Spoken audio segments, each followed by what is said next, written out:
Plymouth tonight could drop to 4 degrees whilst Aberdeen sits at 7. That temperature inversion tells you everything about the chaotic weather pattern gripping the UK right now. Is your area about to face the coldest start to February in years, or will milder Atlantic air win this meteorological battle? Right now, the Met Office has yellow warnings covering southwest England and Northern Ireland, affecting over 15 million people with persistent rain and localised flooding risks. By the time we reach minute 8 of this forecast, you will know exactly when the cold air arrives in Birmingham, Manchester, Glasgow, and Cardiff. But first, drop your location in the comments right now, and I'll give you a personalised forecast for tomorrow's video. London, you are looking at 10 degrees tomorrow afternoon, dropping to 6 by evening as that next band of rain pushes through. Manchester, colder story for you, 7 degrees tomorrow with that rain turning to sleet over the Pennines. Birmingham sits in the middle at 8 degrees, but that changes dramatically by Monday. Glasgow, you've had the persistent hill snow for days now, 4 degrees tomorrow with snow continuing above 300 metres. Cardiff, milder at 9 degrees, but brace for heavy rain Friday evening. Belfast, drier tomorrow at 8 degrees after tonight as downpours finally clear. Here is what nobody is talking about. The models have shifted significantly in the last 12 hours. The Met Office Unified model and the European model are now showing something unexpected for early next week. We'll get to that shortly, but first, let me walk you through what is happening right now, because understanding today's pattern is crucial for grasping what is coming. Low pressure continues arriving from the southwest on a south-shifted track.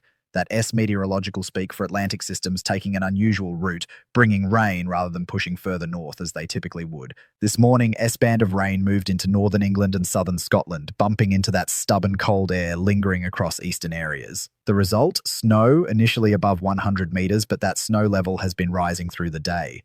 Settling snow mostly confined above 300 to 400 metres now. Eastern Scotland has seen persistently wet conditions with hill snow for several days. Strong southeasterly winds accompany all of this. However, Northern Ireland is clearing, as are parts of North and East Wales, the Midlands and the southeast. Some bright spells developing by afternoon, which will be rather welcome after the relentless grey we've endured. But here's where it gets interesting. Things deteriorate again this evening across South Wales and the southwest. Another low-pressure system moves in with gusty winds and heavy rain. Not as severe as Storm Chandra was, but certainly unwelcome news given how saturated the ground is. Friday evening rush hour looks particularly tricky. Risk of further localised flooding is genuine, especially across Devon, Cornwall, Somerset and Dorset. Temperature contrast today is remarkable. Southwest England reaching 10 degrees Celsius, whilst northeastern areas struggle to 4 or 5 degrees, where it remains cold, windy and damp with ongoing hill and mountain snow for eastern Scotland. Wait until you see what the models are showing for Monday. But before we get there, let's talk about tonight and the weekend, because there's important detail here that affects your plans. The more persistent rain gradually peels away from northern England overnight. It becomes lighter and more confined to eastern Scotland. Still some patchy wet weather, still hill fog lingering over the Pennines. Further south, conditions turn somewhat drier as that rain band becomes more showery in nature.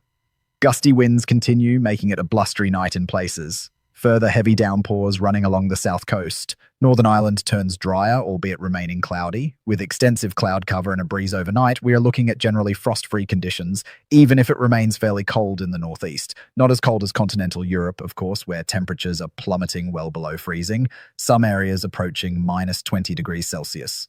The UK sits just on the edge of that Arctic air mass, still prone to Atlantic low-pressure systems, which at times bump into the cold air, hence the continued hill and mountain snow across northern areas. Newcastle, Friday looks grey and damp for you, 6 degrees with that persistent drizzle. Leeds, similar story, 7 degrees with low cloud. Sheffield, you're right on that battleground, could see sleet mixing in over higher ground, 6 degrees in the city centre. Nottingham, 8 degrees with showers. Oxford, 9 degrees. Cambridge, similar. Brighton on the south coast, 10 degrees, but those heavy showers continue. Southampton, also 10 degrees with wind and rain. Exeter, you are in the firing line again, 9 degrees, but totals could reach 30 millimetres overnight into Saturday. Saturday starts gusty with further heavy and prolonged showers running along the south coast. Persistent wet weather continues across the northeast. However, brighter and drier weather emerges by afternoon across western parts of the UK. Some sunshine in places with lighter winds, much more pleasant afternoon for many areas. areas. The southwest even gets some brighter weather late in the day. 10 degrees in southwestern areas, 4 to 7 degrees further north and east. Liverpool, Saturday afternoon looks better for you, 8 degrees with some brightness. Blackpool, 7 degrees, similar improvement. York, 6 degrees, staying cloudier. Inverness, 4 degrees, still that bitter edge with highland snow. Aberdeen, 5 degrees, wet and windy conditions easing slightly. Dundee, 5 degrees as well. Perth, 4 degrees with snow on higher ground nearby. Sunday presents another cloudy day with showery rain in places. Actually, Sunday might be the best day we've had in quite some time. Current thinking suggests fewer showers, lighter winds, perhaps even some decent spells of sunshine breaking through. But the next area of wind and rain we are monitoring arrives Monday. This is where the forecast gets genuinely fascinating. Let me just clarify what's happening with the models because this matters enormously for next week. The Met Office model, the GFS American model, and the ECMWF European model have all shifted in the same direction over the last 24 hours.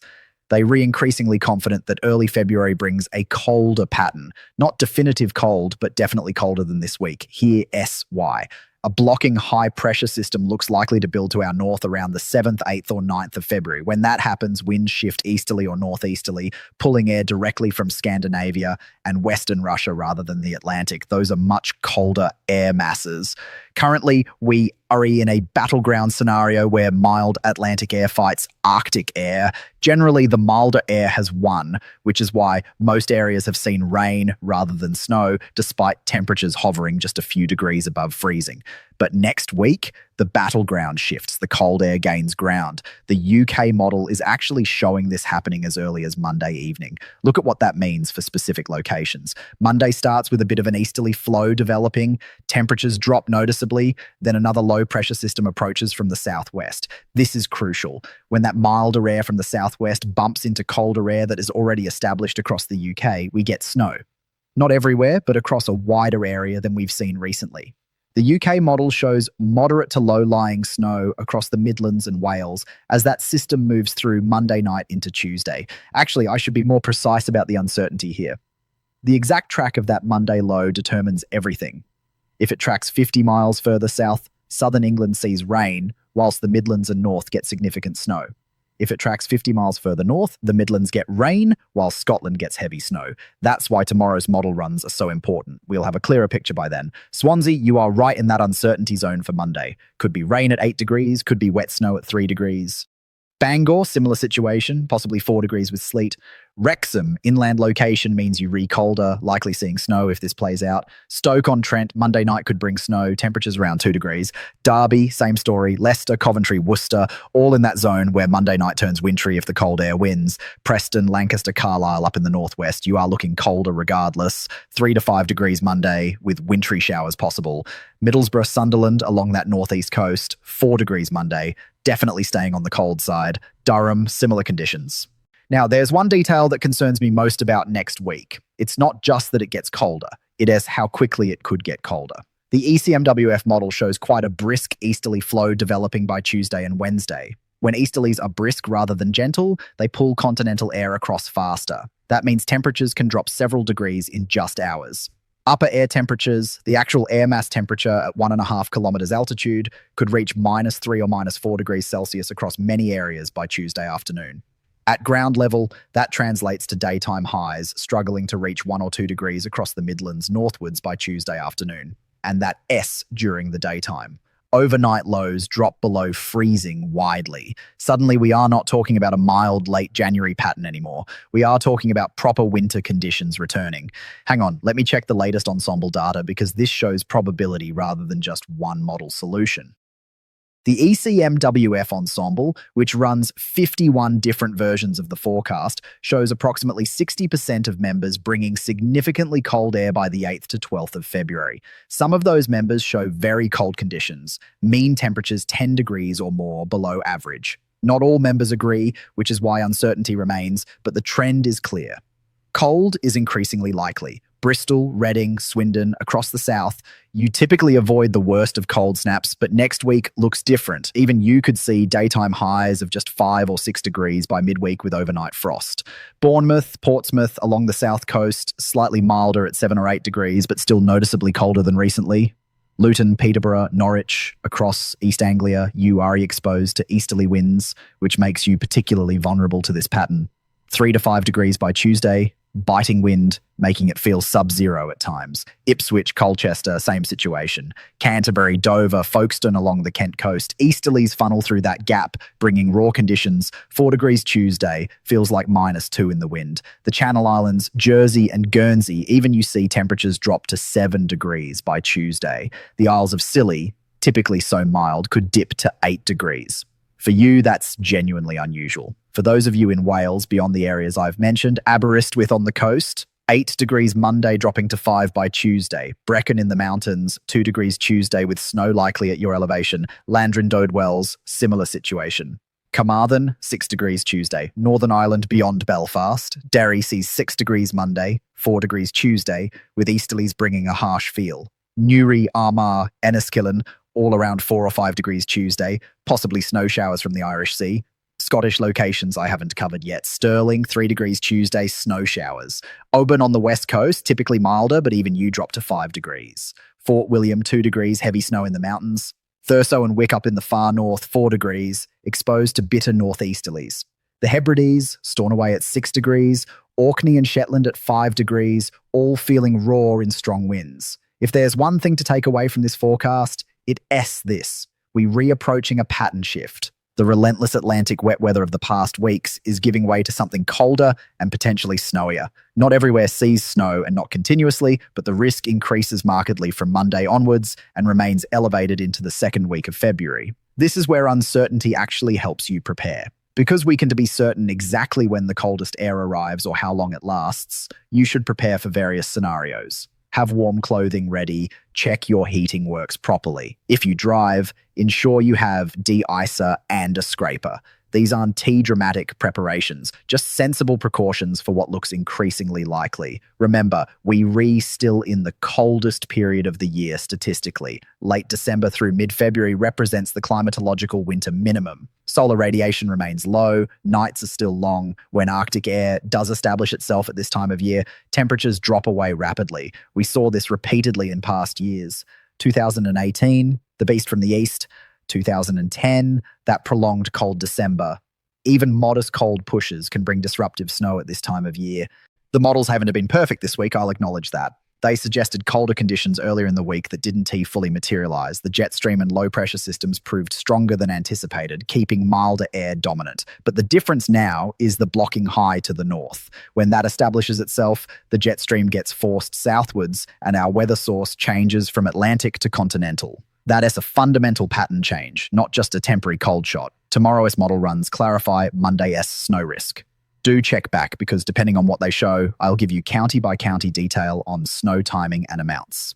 If the cold scenario accelerates, you need to know quickly. If it delays, equally important information. Beyond next week, looking further into February, the ensemble data suggests the block persists. Easterly or northeasterly winds continuing. Some runs show very cold conditions, others just cold. The range between those scenarios is significant, perhaps the difference between widespread disruptive snow versus cold but mostly dry conditions. We'll firm up those details as we get closer, but the broad pattern looks set for at least a week, possibly 10 days or more of colder easterlies. For planners among you, half-term week could be properly cold if this pattern establishes. Schools across much of the UK break mid-February. Travel plans might need flexibility. Again, not definite, but a possibility worth noting. If you haven't already, drop your location in the comments. Tomorrow, I'll respond to as many as possible with specific updates for your area, particularly regarding Monday's system and the snow risk. I genuinely want to help you prepare properly, and these forecasts work best when they repersonalize to your location. Sunday genuinely looks like a decent day to get outside before the cold returns. 8 to 10 degrees for many areas, lighter winds, some sunshine. Make the most of it because the pattern shifts rapidly after that. To recap, naturally, without listing, we've got ongoing unsettled weather today and tomorrow with rain warnings justified across the southwest and Northern Ireland. Saturday improves from the west. Sunday looks pleasant. Then Monday brings the first signs of that pattern change. temperatures dropping, snow risk increasing, particularly across central areas. Tuesday, colder still. Into next week, cold air becomes more established with easterlies developing early February, potentially a proper cold spell if that blocking high builds as the models increasingly suggest. Forecast uncertainty remains about exact timing and intensity. Snow amounts and duration aren't yet clear, but the direction of travel is increasingly confident. Atlantic dominance ending, continental cold increasing. That is the key message. Tomorrow, video will have crucial updates on Monday snow potential. I'll have the latest model data, updated warnings if the Met Office issues them, and specific timing for your area. Given how quickly this situation could develop, checking back tomorrow isn't optional if you want to stay ahead of the weather.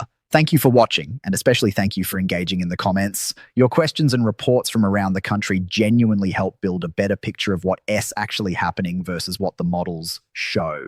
Weather forecasting is part science, part local knowledge, and you provide that local knowledge. Tomorrow's video drops at the usual time. We'll have definitive answers about Monday, better clarity on next week's cold, and the first solid guidance for early February.